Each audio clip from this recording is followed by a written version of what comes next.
what you said on paper. Good morning. Welcome back to At the Round Table with MAMLEO. I'm your host, Larry Ellison, in the studio with my brothers. My brothers from another... Dr. Bradley is in the house over there. He's scratching his eye and his head. Yeah, brother, I'm here. And Brother Rhodes is back from the Rhodes Scholar. He was on the road last week. It's like Kenny Rogers on the road again. Yes. Actually visited Dallas, but actually Arlington, Dallas. I never heard of Yeah, that. exactly. It's right next. It's a little. Exactly. Never heard of it. It's right next to Dallas. Okay. That's where the airport is. Okay. And then we stayed there, and that's where Did it snow down there when you were there? But no, it was like almost close to 30 degrees, 20 degrees. So people really felt the cold down there. Oh, that's what they yeah. panic because they're so used to the warmth, right? Yeah. That when they get a little cold, oh, it's freezing. I'm like, oh, y'all want to know what freezing is? I'll show you freezing. You know, so it's crazy. So a lot of hysteria. I wouldn't say hysteria. A lot of extreme taking place. With the Sharpie, right? All these executive orders that are being signed in, and I know his crazy pick for defense. It was he squeaked by, and the vice president had to break the tie, and even some of the Republicans, some of them had enough courage, realizing this guy's not experienced to be the Secretary of Defense. It is an important position, but I guess if we can have an incompetent president, we can have incompetency all around, the commander in chief, because he's idiocracy. Boss, right? That's the model. Let it all fall apart. Yes. So like they said, you get the government you deserve. Well, brother, I'm concerned about our nation. I made it clear when he became the president again. I'm also concerned about the state of men of color, in particular black men, Hispanic and Latino men in our nation under this guy. Some of the acts that he made, decisions he made around police reform, to stop all police reform and consent decrees, ordered the DOJ to do that. The releasing of the J6 Criminals. General pardon of those criminals. I think that sent a message to the criminal that I can do anything I want to do as long as I do it in his name. He's going to pardon me. And I think his decision made policing extremely dangerous for those officers who are not aggressive. And for those officers who are aggressive, he just basically said to them, "You can do what you want to do, and I'm not going to hold you accountable." So I think we're going to have a very difficult 4 years, and possibly longer. Because he's trying to stay in office. Yeah, he's trying to stay in office. They're putting people are putting legislation forward to say, that he should be able to run for more than he should be able to run another term. So we got some problems. When they got rid of civics, political illiteracy, the fact that people again do not understand the basis of the Constitution, or what it's trying to protect, how the democracy works. Well, this is it right here. The mountain police. ¡Alto! ¡Párele, párele! Vengan acá todos. Vengan a ver esta palomita que me encontré en su nido. Está echadita. Oiga, señor. We are federales. You know, the mountain police. If you're the police, where are your badges? Badges? We ain't got no badges. We don't need no badges. I don't have to show you any stinking badges. We don't need no stinking badges. Yeah.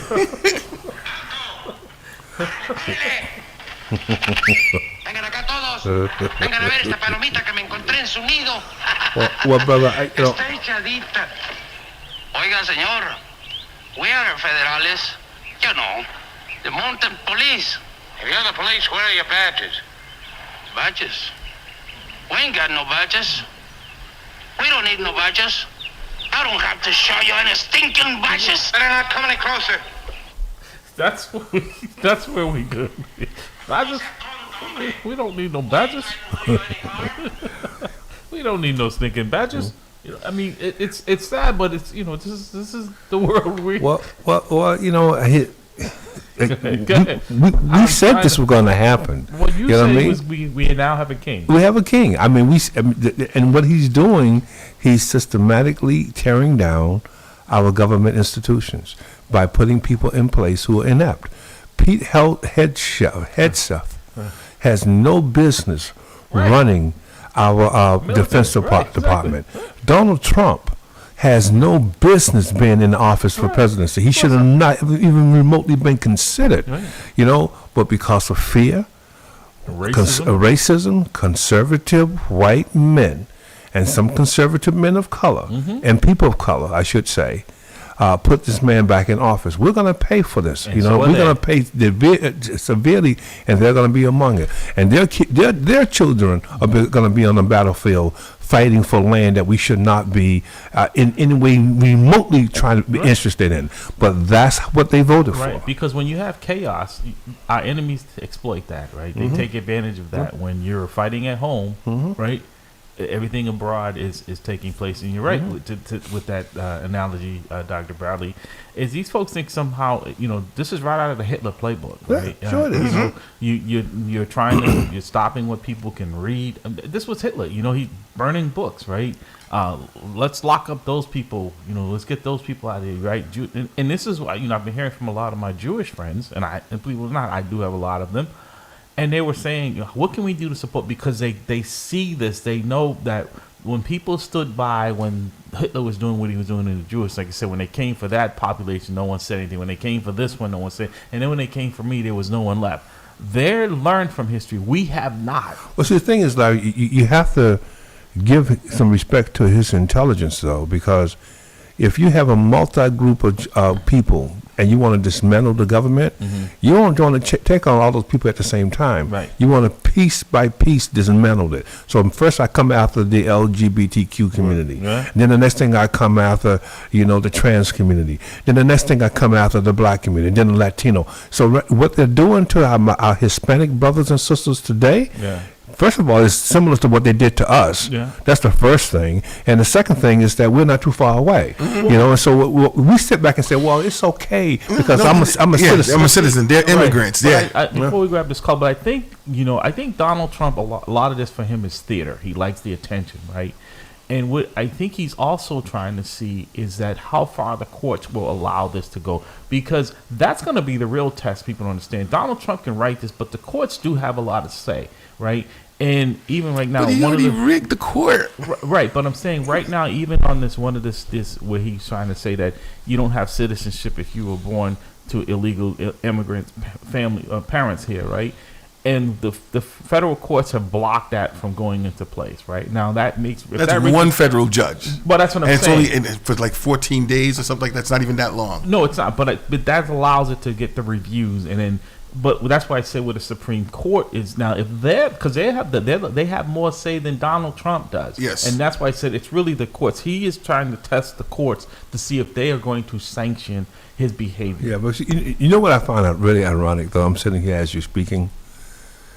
They're telling Hispanic and Latino brothers and sisters, "You got to get out of here. You got to leave. You're undocumented." But what if the Indians would have told their ancestors, well, you can't come in here? What I'm trying to say is that we're all at one point, other than black Americans, and I say American blacks. I won't say black Americans because blacks were never seen as American. I will say American black as the black people that are in this country. All right. What other than them, everyone else voluntarily came here. Exactly. Right. And they were not, and they try to discover something that was already here. People already here. Where was the immigration policies when they could bring us here as many as they want and work us for free? Exactly. There was no, we can't have that many of them in this country. Exactly. Let's bring this caller. Good morning, caller. Welcome to the round two. Oregoni. Hey, how you doing, brother? All right. What say you, brother? Well, first of all, my good friend there, longtime friend there, Dr. Bradley, he's familiar with this subject. We've got another scandal coming up here pertaining to Roxbury Community Calls in particular, the Reggie Lewis Center. And of course, it's a well-known fact that the community has a contentious relationship with the president director there, Yes. Michael Turner. And so essentially what it is that I'm seen as, that there's a community center, but I'm seen as the lead critic of Michael Turner. And so, he clearly dislikes me. I don't have a problem with that. My grandson is a part-time employee over there. And unfortunately, Turner has used him as a vehicle of retaliation because of his dislike for me. So about a month ago, myself, my grandson, met with Dr. Jonathan Jefferson, the president, and folks from HR, saying there's a problem in terms of the retaliation piece and it needs to be addressed. So essentially, as time has moved on, there's been a couple of issues where my grandson has still had to face a couple of things that were unnecessary and unjust. So what happened was that my grandson, I'm going to wrap this up, my grandson on the 14th got a phone call from his immediate supervisor saying, could he come in from 5 p.m. till 10 p.m.? And so my grandson said, yeah, I can do that. So I took him over to the Reggie. So a couple of hours later, my grandson calls me and he says, they said that we can leave early. So I said, well, who told you that? And I says, was it your immediate supervisor there, Demetrius, or was it Michael Turner? So he says, well, it was Michael Turner told all of us all three we could leave. And I said, Hassan, here's what you do. I said, you wait there so that we don't want to be a thing with tomorrow, because they had already threatened him a couple of times about firing him, even though it was not deserved.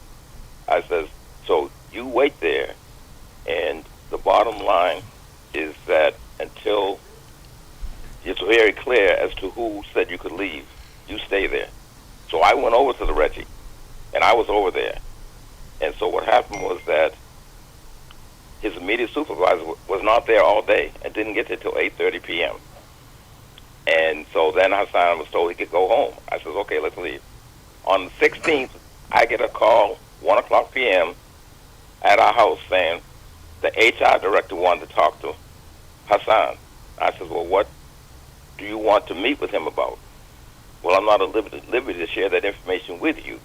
And I says, well, he's not coming to a meeting with you until you divulge what this is about. So he says, well, he violated a directive from his immediate supervisor at 8:10 p.m. on the 14th. And I says, well, that's very interesting. Well, how is it interesting to you? I says, well, I was there, and nothing of that nature went on. So what do you have to defend yourself? He said, well, this conversation is over. So anyhow, I just want to put it out here on praise first, because this is definitely going to blow up because of the fact that I know full well that this involves more than just Michael Turner. There's going to be a house cleaning over there at RCC in terms of because there had to be a few folks involved who were aware of this. Because I'll close with this, because I know you want to speak. No. Is that I believe their intention was, well, if we get rid of his grandson, then Sadiqi won't be around anymore. So so what I'm gathering and what our listening audience is gathering is your grandson was terminated from his employment at Roxbury Community College. No. What it is that they were going to utilize this lie, because what was going to happen is that Hassan is going to say, well, it never happened, and they're going to say, well, Hassan's denying, but it did happen. Right. So I'm a little confused. What is your grandson's current status with his employment status with? He is still employed there. Okay. As an 03, particularly in light of the fact that this controversy that's going on right now. So it was a deliberate attempt to, in fact, set up a situation where he could be fired. Yes. So basically, they're laying the groundwork of they're basically setting landmines. Right. Yeah, it was a total lie. It was a total lie. Yeah. And see, the thing is that the head of HR, evidently, they didn't make him aware of the fact that I was there at the Reggie when this supposedly happened. Yeah. Isn't Rachel Rollins over there now? She's at RCC. supposedly, I believe in working with folks who are returning, from incarceration or whatever, working with that. Yeah. Okay. All right, so I guess what is it that our listening audience can do to help with the situation? Because I can tell people it's not just the enemy out, it's the enemy within. That's why I tell people all the time is that, like, I don't know if you were listening to hearing it yesterday. It's not just the folks it's not just the Donald Trumps of the world, right? It's like they said, all your skin folks aren't your kin folks. Amen. And so people feel emboldened now because they're also seeing that there's an attack on policies, anything they consider DEI, executive orders, getting rid of anyone who they believe is a DEI hire, when all the people that Donald Trump is hiring a DEI, they're not qualified, including himself as a DEI hire, right? But it's okay if they look like him. So I just want to okay. I just want to put it up there so that cause this is going to blow up. Yeah. Well, because it involves a lot more than just one person. Yeah. And I just want to, well, first get out there yeah. with praise, radio and TV. Because well, appreciate it. What's going? Give us an update on what's happening down in the square, in Nubian Square. Oh, just a lot of positives are going on in terms of what's happening down there in the square as it pertains to. Well, first of all, there's a different mindset in terms of how folks feel about the square. Like there's going to be some type of a youth celebration down there in Nubian Square that's coming up soon. Of course, you've got the bowling building's already there, but there's also Nubian Ascends, that huge project that Richard Taylor's going to be doing at the Blair lot. One United Bank is going to be building their headquarters in the area. The banner's now there in John Elliott Square. John Elliott Square is within the boundaries of Nubian Square now. So there's just a lot of positives going on, just in terms of stabilization, which we're going to need because, with the whole thing around. So what can we be doing to improve on that, Siddiqui? Because there's a lot of moving parts that are taking place down there. I know, talking to some of the folks down there, there's still a lot of concern about some of the folks and what's taking place down there in that area. Like I said, there's been a lot of improvements, but there's things. So how can people help with improving it, pushing it in the right direction? As we want to do. We want to highlight what's the positives, but we also, because we're seeing, and not just in Nubian Square. I'm hearing people like up in Grove Hall, like a lot of the issues that were taking place at Mass and Cass are now being dispersed around the city. Andrew Square, this is another area where people are seeing it taking place. Upham's Corner, in fact, and it's not just there. I took the commuter rail into town yesterday, and I got into South Station, and I had these, and I walked in the bathroom. I just walked out. I mean, it just dude, that's horrible. Yeah, I mean, and this is downtown Boston, so it's all like it just seems like we're not. You can tell some people, and I'm not a psychologist or anything, that they have some mental health issues, but it doesn't seem like there's enough because it's cold outside, so they're coming in and they're in there and they're that's like their home bathroom and whatnot, and it's. Well, let me just say this, that the bottom line is that just I still go through there on a regular basis, and when you talk about Mass and Cass, now you would assume that when the mayor did that whole piece about supposedly dispersing folks was not effective, that a lot of folks with Mass and Cass would have come down to Nubian Square. They did not. And see, what it is that like I said, those folks, you might think that it's just scattered and just, they have their own communications network that they share with each other. Just like, for instance, I was noticing that when the police would be coming into the square, this is when there were more folks hanging out there now. They don't say 5-0. They had hand signals that they did. Yeah. You know what I'm saying? Yeah, and people were saying, well, if you move from one side to the other, then they're going to move to the other side. Yeah. So they have not done that because they've communicated to the fact. That's why you would expect that a lot of folks in Mass and Cass would have come down there. They did not. Okay. And so what I'm saying is that the word is out. That's why they're down at the Boston Common. Because of the fact that, fortunately, and I would hope that a lot of those folks do get the services that they need, but they're not coming in to Nubian Square. Okay. And that Madison Park Development Corporation. They did some type of a gala in Nubian Square, and so there's just a whole different dynamic going on in terms. You've got the school. Yeah.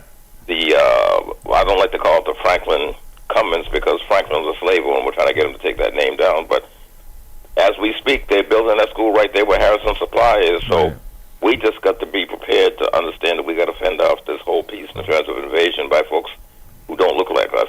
Well, that's good to hear. Keep us updated, Will do. Appreciate that. And also, what's going on with your grandson, if we can be of any help there. When it gets a little warmer, when they hear about the, what's the name, ICC and Reggie Lewis, they will know that they heard it first at Boston Praise Radio because it's not going away. Okay. All right. Thank you. Appreciate it. All right, take it easy. So, Dr. Bowling Rhodes, I just want to get your perspective as well. A lot of these executive orders, these things that are taking place, you're Haitian American. I know there's and Dr. Bowling, there's an element of fear out there right now that ICE agents. I was getting texts and calls the other day that they're out on Bowdoin Street. They're rounding up people. They're at the Market Basket in Somerville. They're falling from the sky. And I know Trump is signing all these executive orders, shutting down things. I know they've been from what I'm hearing, and turning planes around.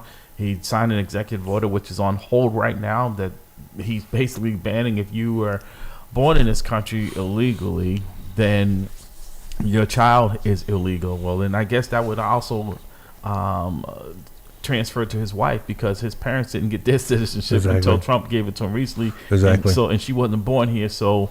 Yeah. Also, Marco Rubio.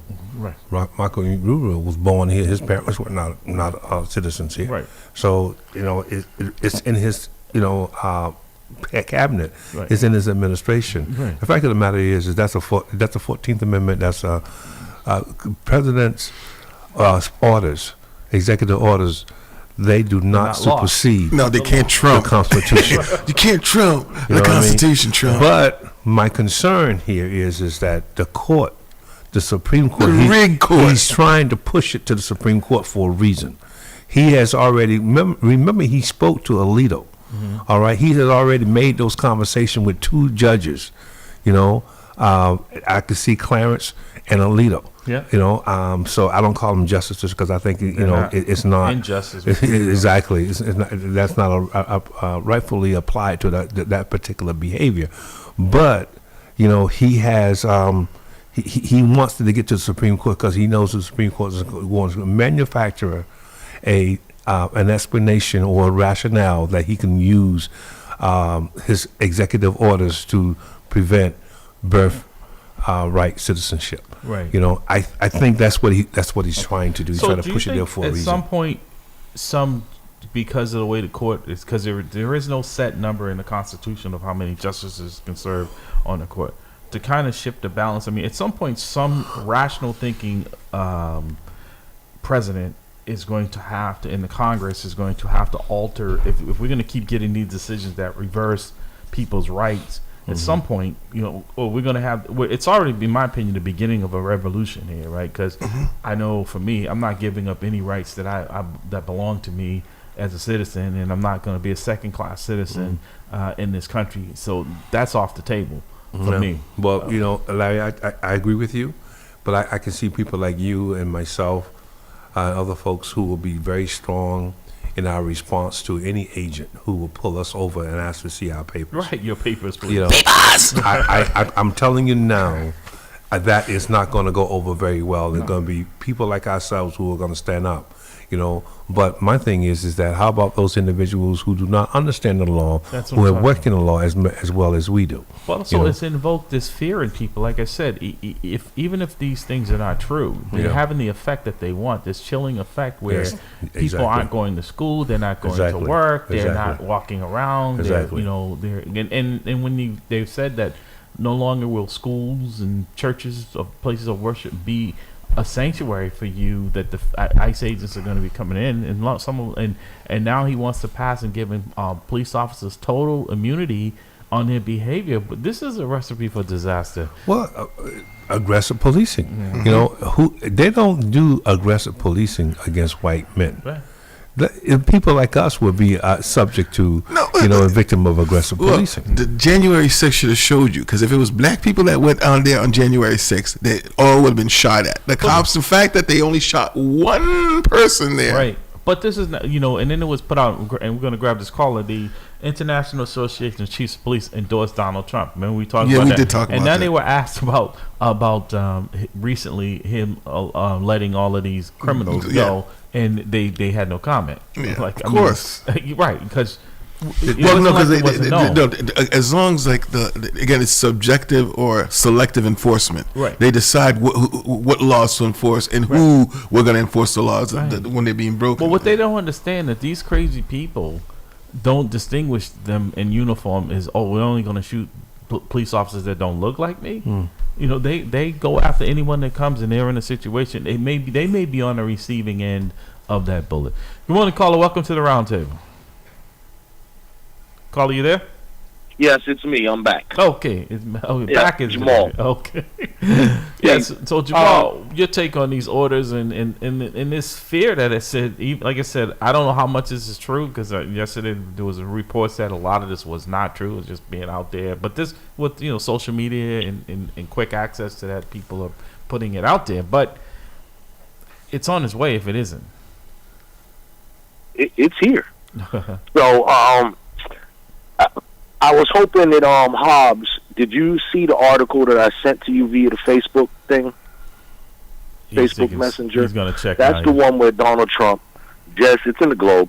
Donald Trump just fired 17 inspectors general last night in the wee hours. And for what reason? Because he didn't want any oversight from them, right? But if I'm not mistaken, isn't that Congress that those must be? That's in the law. That's to say these are not Trump employees, but that it's in the Constitution that this oversight. See, that's where I think he's just overreaching, and where he knows these things will be challenged, he does them, and then they have to be undone by the courts. But did you see the other dude from the House who just put in the proposal? So that they want to change the Constitution so Trump can run for a third term? Mm-hmm. No, I didn't see that, but I'm not surprised. Yeah. Tennessee representative actually submitted a legislation. I don't think Trump will be alive in 4 years. I don't think so either. I hope. Yeah, I just hope that no one hurt him, man, because I can't support that. He looks like he's aged. I mean, I know the presidency ages people, but he really looks, and he looks unhealthy. I'll put it there. Well, I love the fact that they did so much pointing to Biden's age, Biden's competency, and even started insinuating that Kamala wasn't wrapped too tight. Right. But this guy, if you really, it's not even a big mystery. But when you hear him talk, the repetitive nature of his talk, the grand adjectives that he always use, and it's just, I mean, he certainly has more energy. But that don't make him more right.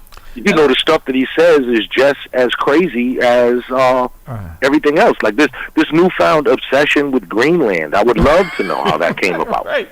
And there was some other place he wants to buy too. He wants to rename the Gulf of Mexico and Gulf of America. Yeah. And just like, is that the president? I would think would be too busy with real issues in the world and not just this theatrical stuff, that he's dealing with. But any grown person that's in leadership that uses a Sharpie pen, that says also, I don't know any other president that signs documents with a pen that could bleed, a marker. It's not even a pen. And not for nothing, speak to his celebrity status, because most people who are into entertainment, that's what they keep a couple in their pocket, because people are going to rush them in autographs. Right, that's true. That's right. Yeah, that's what this is all about. But the sad part, this is not a movie. This is a sequel to a horrible movie that we're in right now, right? Trump 2, and they want Trump 3, like I said. And like last night we were saying, and what's the now the Secretary of Defense, Dr. Bradley, his name? Pete Hegseth. Right, who is not qualified to be, these are serious times we're in, right? We're dealing with some, countries and things around the world that, it really takes leadership. Say what you want. Biden has, as shaky as they say he is, he's been very steady in dealing with adult matters. Not by tweet and, not making these threats like he did with Kim. Now they're sending love letters to each other. I'm sure that love affair will start back up again. And now he's pretending that he's trying to pick a fight with Putin. That's just so people say when he gives everything to him that he wasn't in love with him either. Well, what I'm seeing is a slow, methodical dismantling of our institutions by putting people in place that will not challenge him, and putting people in place who will just say yes and acquiesce to whatever he says. In his first term, he went pretty much by the book and kind of put people in place who kind of knew what they were doing. Right. These people that he's selecting have absolutely no experience, but that other than Marco Rubio, right? And the reason why he's doing it is because he doesn't want it. When he tells Pete Hegseth to activate the 82nd Airborne and send them to Boston, he's not going to say, well, there's a posse comitatus law that says you can't do that. Right. He's just going to do it. Right. You see what I'm saying? He doesn't want to hear what the law says because he doesn't believe in the rule of law. Yeah. He believes in the rule of Donald. So what's going to happen when Peter issues the order? Are the generals, aren't they supposed to? And that's why I think there's going to be the pushback, because most generals, unless he gets to appoint some, but even the ones coming, they understand. Man, I hope so. Well, yes, you would hope so. Right. But this is the hit. It creates a possibility of division in your military. Right. Yeah. We're talking about the most powerful military in the history of the world. Time of readiness. Exactly. And so look at Russia. Russia's a very good example of dysfunction in the military. They're getting their derrieres kicked, right? And as it relates for military term, by a smaller military, because they have such corruption within the military branches. So they can't actually move the logistics that's necessary to conduct the war. Right. So that's where we're heading, and we're heading in such a situation. It would be exacerbated at the American level because of the power of the military. Yeah, and the might that we have. So Jamal, what are you hearing? Because you're out there in the street. What are you hearing from people out there? Like I said, a lot of this stuff has been circulated in the atmosphere. I know he's also signed orders of DEI. Basically any DEI hire, or he perceived DEI hires, and the administration have to go. And these courts are in lockstep, the Supreme Court, because he knows that's where he has the final say. Even though some of these other courts, even appointees by people like himself, a lot of these judges, they, even though they're appointed, they kind of look at the law and the rules, but the Supreme Court has really become a political rubber stamp of this reversing people's rights. To your point, he just fired all those DEI people at the federal level as well. I mean, he's living out his reality show. Right. You're fired. Right. What I mean? But I don't think understand. A lot of these people. That's a big piece. Jamal just brought up a very good point. Because DEI is is a big piece, especially for people of color, because oftentimes people of color are much more educated than white folks are on the job. You see, and it's the DEI approach that makes sure that we had equal rights to the opportunity. Yeah. You can have as much education as you want, but if you don't have opportunity, it's for naught. Right. You see, and so when he comes in and he says, we got all the DEI, I'm sending back and sending myself, black people who voted for this guy, how do you feel about him now? But also, how does he determine who's a DEI hire? He doesn't. Because you're black. That's what I'm saying. Because you're Hispanic. Because you're Latino. That's how you can just invoke a racist policy and say, well, you must be not qualified because you're a person of color. And then this is what really irks me though.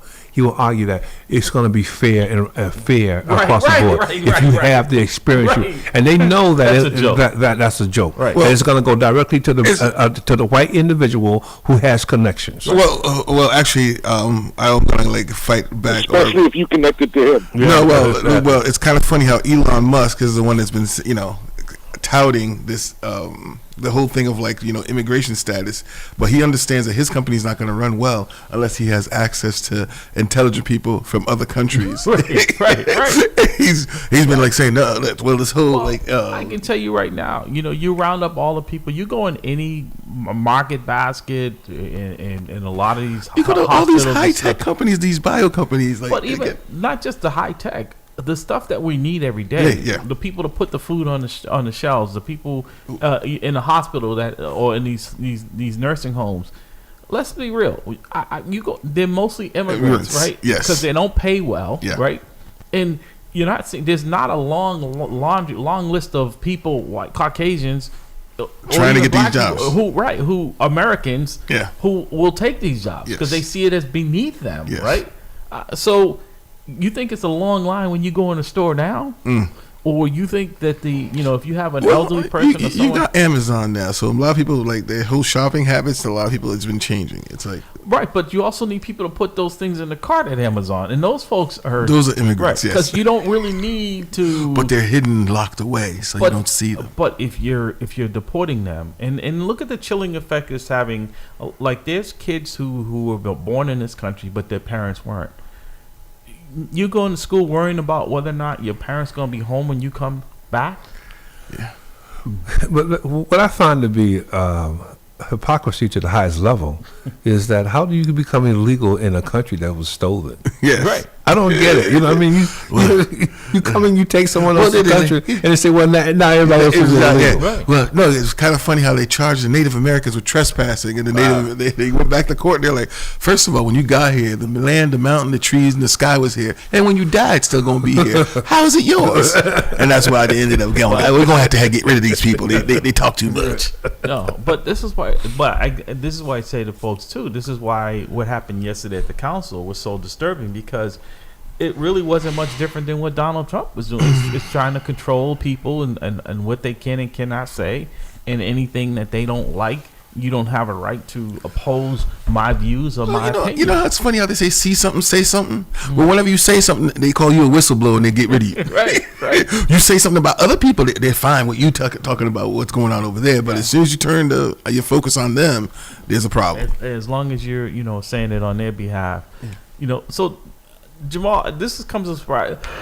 No surprise to us who've been paying attention, but I still don't think the impact, because people think it won't happen to them or someone that they know. I know a friend of mine, he was a Donald Trump supporter, right? And so, now he's realizing that it's impacting him in a personal way. He's feeling a different kind of way because somebody that he... who I would really love to hear from would be our good old buddy, Pastor Dan. Because, so for instance, since all this stuff is going on, I'm still like, is this, and I have a feeling that maybe he's on another line or something. I think, call him Pastor Dan. He might call in. So, for real though, what do you think when you see, the Elon Musk, arm spasm that he did in the form of a Hitler salute? Yes. Yeah, that was a little crazy. But that's what I'm saying. Twice also, he did it. Yeah. But also, is this godly, right? How do you call yourself a good Christian, right? And if you understand the Bible like some claim they do, this is not, It's not brotherly love. It's not taking. It's not turning the other cheek. Yeah. It's not embracing or helping the less fortunate. Next thing you do is blow up the Statue of Liberty because bring me your tired, your hungry, your humble master. No, that's a foreign gift. Except again, it's from Europe, so probably they'll make an exception with that. Yeah. No, but I mean they're gonna probably scrub what's on there. Yeah. Don't bring me none of your folks who don't look like me. Oh yeah. Did y'all see? Did y'all see the brother?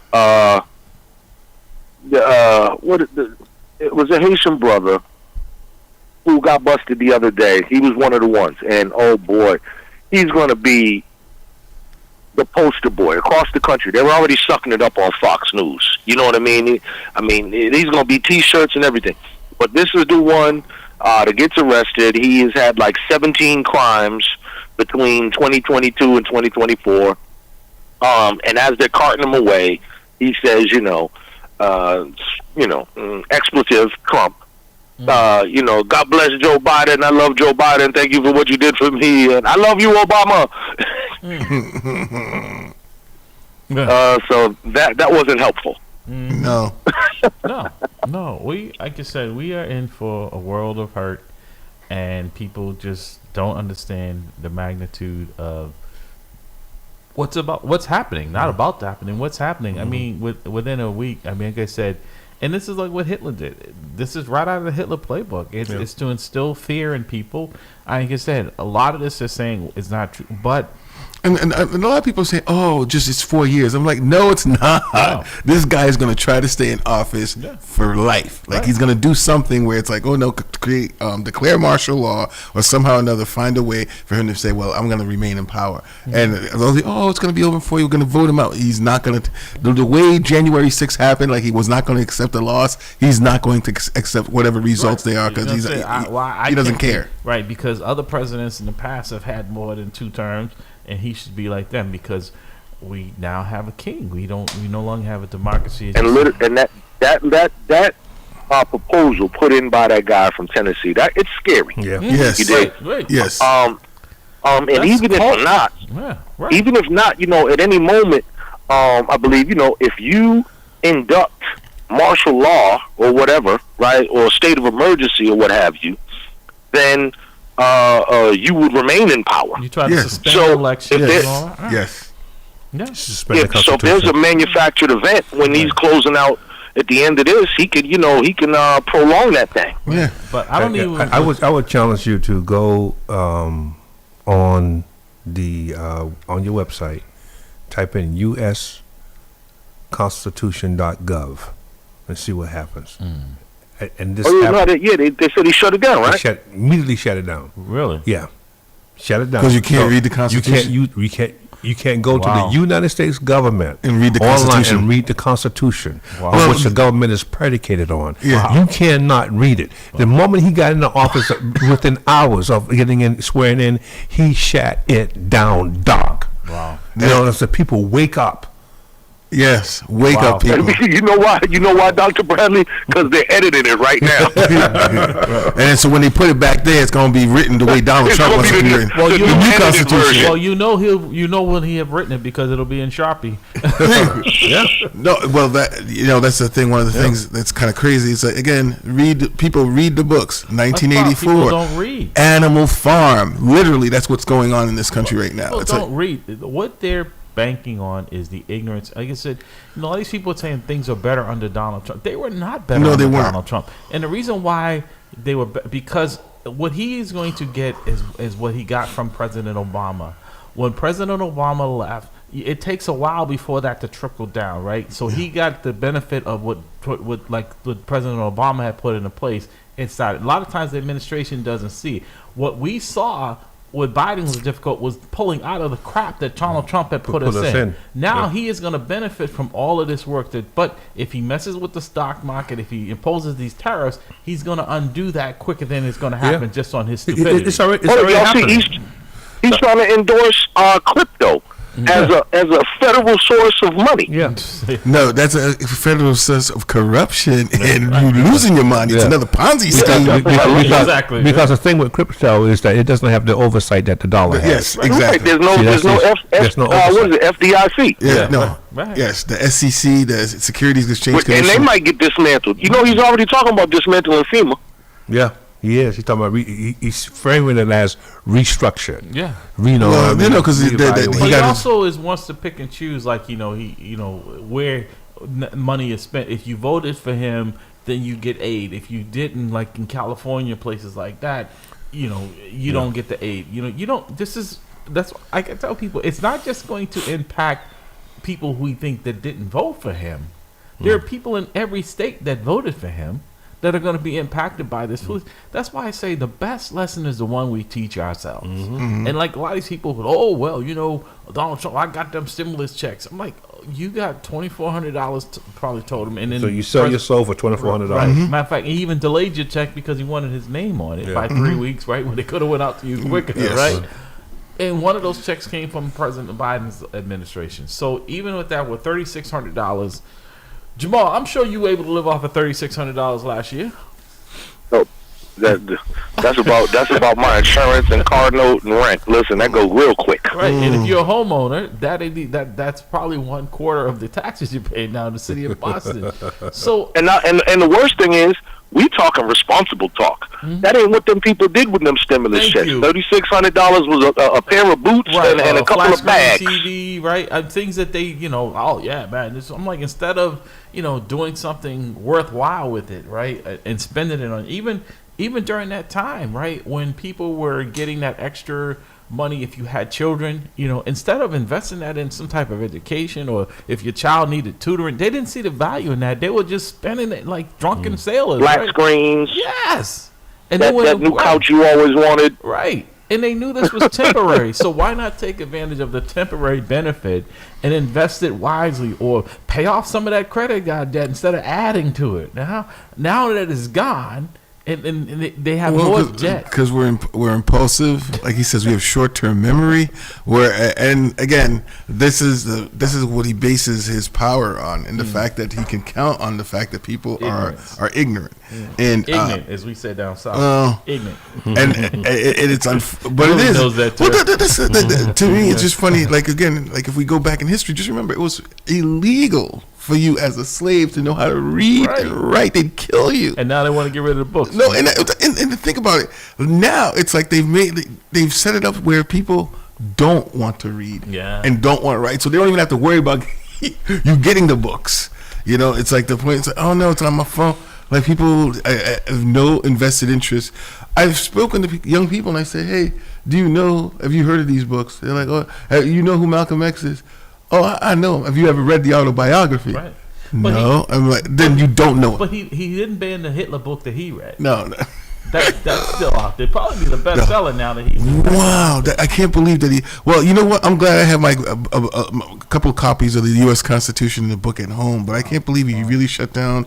You shut it down within hours. You know who gives out free U.S. Constitution books, or at least they used to. I believe they still do. Is the ACLU? Yes, I have to get one from them. They know they keep advertising now. But that's the other thing too. I feel like in some ways too, people exploit a situation because I don't mind, but like every 2 seconds now I see get a text email, donate to the ACLU. Like I get it. They're gonna be more. I would donate, and I always do, is to Lawyers for Civil Rights because I know the work they do and it's tangible. Absolutely, I see what they do. ACLU, I'm like, where you been? And a lot of it honestly has been counter.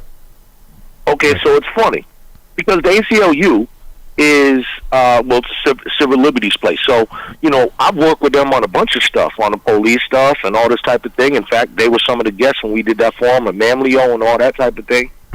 But also too, they defend the rights of the Klan. Yes, they do. Assemble it's about freedom of speech. Yeah, they really are on a free speech thing. So they've defended a bunch of stuff that I hate and despise, and then sometimes they've been aligned with us on issues of citizen surveillance, police brutality, these type of things where we align. But some of that, clearly I disagree with. I'm just going to stick with Yvonne and Espinoza and the Lawyers for Civil Rights because I know the work they do. I know the results they get. Like I said, it was on display. Matter of fact, you talking about OPAT. Your boy Evandro made a cameo yesterday at the hearing. He didn't stay long. He wanted to get credit for being there. And he was not even engaged. I was watching the whole time. And it's like he's on his phone. I'm like, you just came here to be seen, and he stayed about 10 minutes, and then he locked. So he could say, hey, I showed up for the hearing, right? And that place is in such a disarray. This is why I can tell people this should be a slam dunk for Boston, but I think what this is going to do is highlight how little we were really getting from these places that were supposed to already be helping us, right? Because they're not going to be giving us any more assistance than we're getting from the federal government. Here we haven't been getting them, but we just haven't looked at it because, like I said, we've been paying attention to the shiny object. The shiny object has always been in front of us. And like I said, Dr. Bradley, you're in academia. I'm sure this is impacting the number of students of color because a lot of that funding for it's going to impact black people. Is not going to be. It's going to up and down the academic level. Yeah. From elementary school, from preschool all the way up to college. Well, the funny thing is too is like the number one purveyors of PhD these days with black women, but the PhD has gotten so much more expensive to actually attain that. So the economics wasn't working. So that's another reason why I think they're attacking. Well, even when you attain it and you work hard, I'm telling you, it's a very strenuous, a very difficult. It's not easy. No, it's not easy to get it. But the point here is that where I'm trying to go here is that you can have it as much as you can have it, but if you don't have an opportunity to use it, that's where it really goes. I'm going to give you another one. My mother came from Haiti, worked as a nurse in Haiti, baby nurse or whatever, prenatal, one of those nurses. When she came here, certification, you can't have that. So she worked as a lab technician for the state of Massachusetts, all right? She trained every single person in her department, including her supervisors, and they never promoted her. Yeah, I've been there. So she ended up having to sue having to sue the state of Massachusetts, and instead of them, what they did to settle was like, all right, you're 55, we'll just give you your full retirement at 65, but you ain't getting the promotion. And that's how they settled it. I had the same issue when I was a Wall Street broker. Right. I've been there, and I can tell you from my own experience is that you can have as much education and be as much as qualified if you want to be, but these people will not give you the opportunity. Becky Sue with no degree because of DEI, because of the lack of DEI programs in your organization. Let's simplify a little more. Let's take the education out of it, right? Okay. And I think this is something that the GI Bill. Okay. Yeah. Right? That was not about education. It was about if you have served us country. Exactly. And how many black people were not getting access to the education and the housing. So you see what I'm saying? Yeah. So even just on the things that were supposed to be equal across the board, because you served this country and you come back here and you don't have access to it. Yeah. Affirmative action. We know that white women was the highest beneficiaries of affirmative action. Right. Under Title VII. Right. Yeah. Yes. We know that the tricks that people do right now when they're going into these various businesses, construction and so on and so forth, where they say you have to have a minority or woman partner, and all of a sudden, you put your wife on the paperwork, or you marry a Latino girl who really works for you. Right. You know what I mean? Yeah. And then you getting all these other benefits. So I mean, it's across the board. And what's the one in football, Dr. Bradley? When black men were supposed to get people are supposed to get the Rooney Rule. The Rooney, right? It hasn't helped improve at all. All they do is just get the interview, but don't get the job. Exactly. That's what I mean by opportunity. Right. You can then have the best layout, but they don't give you opportunity because of what you look like. Pete Carroll's almost 100 years old. He just got the job in Las Vegas, right? Yeah. And then all of these folks get recycled, white men. Yep. And before a black person gets a look chance. at Braybo. I mean, you're going to bring this guy in and say, well, he's going to make all these changes, and you only, after you get the black guy, only less than a year. Less than a year. He's a miracle. But you're going to be more patient with the white guy. But what's going to happen, he's going to get more patient, he's going to get more resources. Right. He's going to be able to determine what he needs to do the job. So will he do better? Probably will. Yeah. Why? Not because he's better. It's because he got better support. Mm-hmm.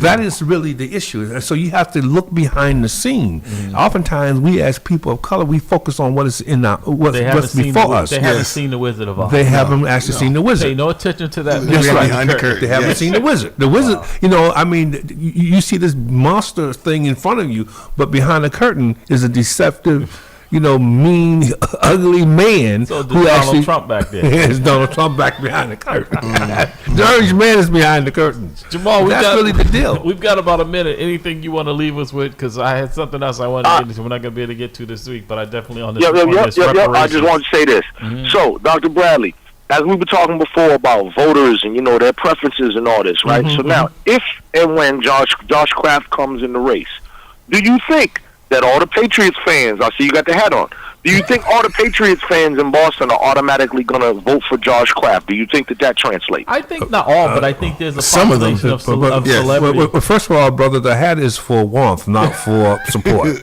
That's what the hat is for. It's the first thing I found, because after what happened to Gerard Mayo, I'm really rethinking my support for that organization. I'm moving next week. Yeah, exactly. So it's not trust me. I'm leaving Fox. Second of all, I think you have some individual who will actually support this this guy because of Kraft's name associated with it. You know what I mean? But one of the things that we have as a people that we don't look deep enough into our and that's politicians. I have, and I honestly say, and I know into their behavior. I think Josh Kraft is, because I think he's more to me like his mom, Myra, who was a philanthropist, in that human, compassionate, empathetic individual, not because he needs to check this off his bucket list. I don't think he's like his dad, and his brother that kind of like they run the football side of it and that rough time. So, I like I said, I'll take my chances on that horse rather than the one that's already in. Yeah, I don't know him, but I'm telling you right now, the organization after what they did to me, I'm really rethinking my support for it because. You cannot. I play football, and I know well enough you cannot make a change of that magnitude without support and without this patience and the time. I mean, look at Bill Belichick. Bill Belichick first year he only won 5 games. Josh won 4. Mayo won 4. I think he was mad when he won that 4th. And I always thought Kraft and Mayo went together. Just Kraft and Mayo, right? I know. Thank you for that, Jamal. That's a good way. That was a good one. We got a good way out of it. We got to run. Thank you, Jamal. You be blessed, Jamal, man. Be blessed. I love y'all. I love y'all. You too, brother. I'll tell you,